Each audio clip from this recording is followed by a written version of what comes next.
भारत जोड़ो यात्रा के जननायक, भारत जोड़ो यात्रा के जननायक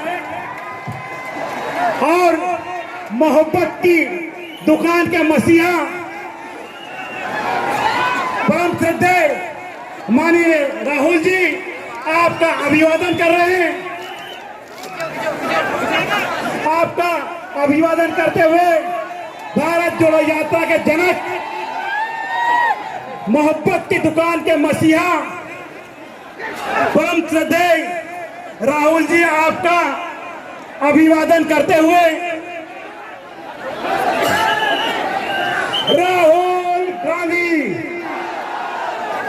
राहुल गांधी, दोनों हाथ ऊंचे करके आप राहुल जी के सम्मान में उद्घोष करें, राहुल गांधी, राहुल गांधी। आज की आंधी, आज की आंधी, आज की आंधी। अब मैं आमंत्रित करता हूं सम्मान के लिए हमारे बड़वानी जिले के कांग्रेस पार्टी के परिवार के मुखिया, जिला अध्यक्ष सम्मानित वीरेंद्र जी दरबार, भाई बाला बच्चन जी, सतीन जोशी जी,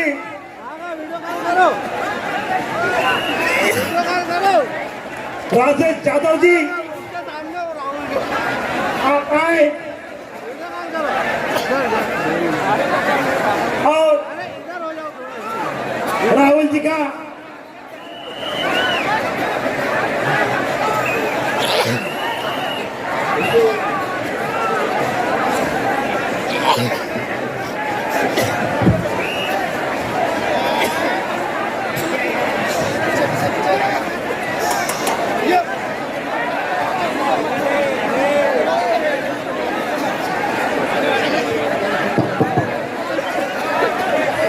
हेलो साथियों,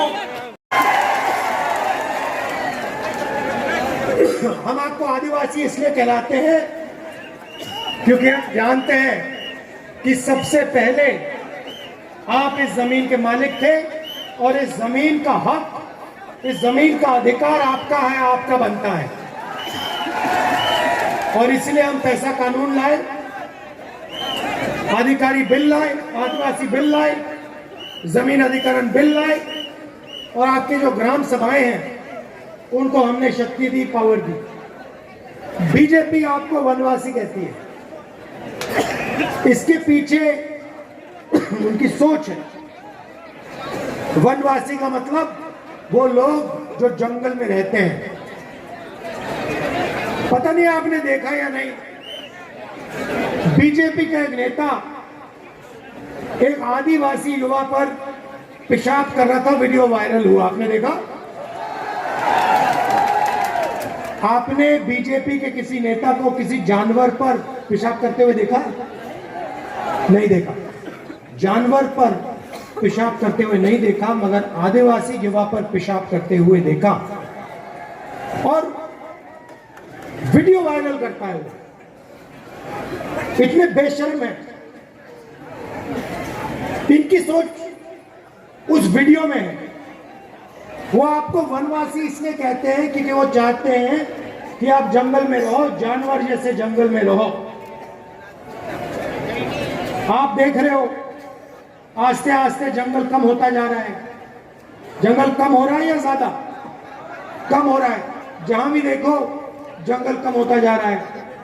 15 साल में आपसे कहेंगे देखिए जंगल तो खत्म हो गया, अब आप वनवासी हो, जंगल खत्म हो गया, आपकी तो जगह ही नहीं रही, अब आप जाओ शहरों में भीख मांगो।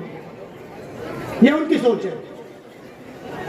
और हम कहते हैं कि आदिवासियों का कोई भी बेटा हो, बेटी हो, बड़ा सा बड़ा सपना हो उसका, इंजीनियर बनना चाहे, पायलट बनना चाहे, डॉक्टर बनना चाहे, लॉयर बनना चाहे, कुछ भी, उद्योगपति बनना चाहिए, उसकी पूरी मदद होनी चाहिए और उसका सपना पूरा होना चाहिए। यह कांग्रेस पार्टी कहती है।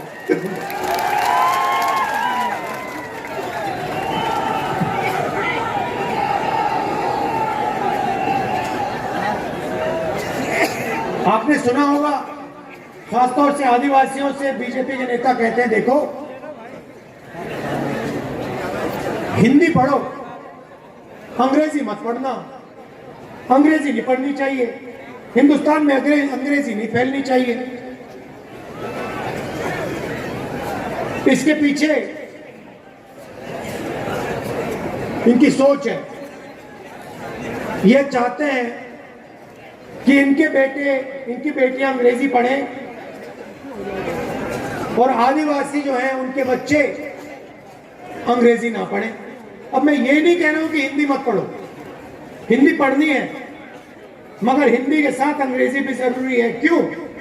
क्योंकि अगर आपको मध्य प्रदेश में काम करना है, मध्य प्रदेश में बात करनी है किसी से, उत्तर प्रदेश में आप जाना चाहते हो, उत्तर प्रदेश में बात करनी है किसी से, तो हिंदी चलेगी। मगर अगर आप देश के बाहर जाना चाहते हो, अगर आप कॉल सेंटर में काम करना चाहते हो, अगर आप इंजीनियर बनना चाहते हो, अगर आप डॉक्टर बनना चाहते हो, अगर आप विदेश जाना चाहते हो, अंग्रेजी चलेगी।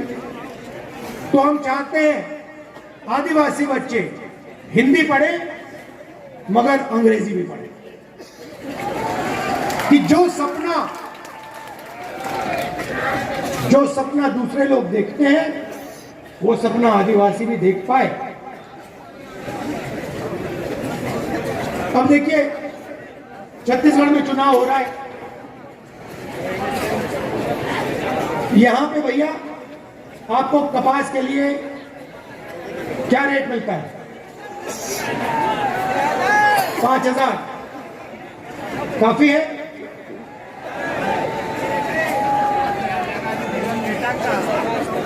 ये अब देखिए उदाहरण देता हूं आपको। छत्तीसगढ़ में हमने जाके वायदा किया कि कर्जा माफ होगा और धान के लिए 2,500 रुपए प्रति क्विंटल मिलेगा। छत्तीसगढ़ में हमने किया और हमने ये वायदा किया और पूरा कर दिया उसको जाके। 10 दिन पहले, मैं आपको बहुत अच्छी कहानी बताता हूँ। 10 दिन पहले छत्तीसगढ़ में मेरा दौरा था। 15 दिन पहले किसानों से बातचीत हुई। मैंने किसान से पूछा, भैया बताओ आपके खेत का दाम क्या है, मतलब खेत कितने का है? मुझे कहता है, राहुल जी मुझे दाम नहीं मालूम। मैंने कहा, भाई तुम्हें दाम कैसे नहीं मालूम, तुम्हारा खेत है? मुझे जवाब देता है, राहुल जी जब से छत्तीसगढ़ की सरकार ने हमें 2,500 रुपए प्रति क्विंटल धान के लिए दिया है, तब से यहां पे कोई किसान अपना खेत नहीं बेचना चाहता। मैं नहीं जानना चाहता कितने का है, क्योंकि मैं इसको कभी बेचूंगा ही नहीं, मेरा तो पैसा बन रहा है। पहले बीजेपी की सरकार थी, मैं कर्जे में था, सही रेट नहीं मिलता था, आत्महत्या की सोचता था। अब कांग्रेस पार्टी की सरकार है, मैं इस खेत को कभी नहीं बेचूंगा।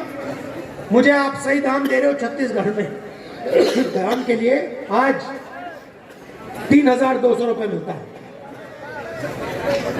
गारंटी कम से कम 3,200 रुपए धान के लिए छत्तीसगढ़ में मिलता है। हुआ क्या? किसान के जेब में हमने पैसा डाला। अच्छा, वहां पे जो मजदूर हैं उनको 10,000 रुपए मिलता है, वहां पे जो आदिवासी है तेंदू पत्ता के लिए उनको 6,000 रुपए मिलता है एक बोरी के लिए, और 4,000 रुपए बोनस मिलता है हर साल। तो जो हमने किसानों के लिए छत्तीसगढ़ में किया, वही हम मध्य प्रदेश में करना चाहते हैं। क्यों? अगर किसान और मजदूर के जेब में पैसा है तो वो गांव में, कस्बों में उस पैसे को खर्च करेगा और छोटे दुकानदारों के पास जाकर छोटे दुकानदारों से चीज खरीदेगा। तो क्या होगा? अगर किसान के जेब में पैसा जाएगा, मजदूर के जेब में पैसा जाएगा, तो छोटे दुकानदार के पास भी पैसा जाएगा और पूरी की पूरी अर्थव्यवस्था चालू हो जाएगी। ये छत्तीसगढ़ में हुआ। और प्रदेश बदल गया। भाई और बहनों, छत्तीसगढ़ में जो किसान हैं आत्महत्या नहीं करते हैं। मध्य प्रदेश में 18,000 किसानों ने आत्महत्या की है। 18,000। जब से कांग्रेस पार्टी की सरकार आई है, किसान आत्महत्या नहीं कर रहे हैं। यह जरूर है कि बड़े बड़े उद्योगपति इतने खुश नहीं है, वो थोड़े टेंशन लिए हैं।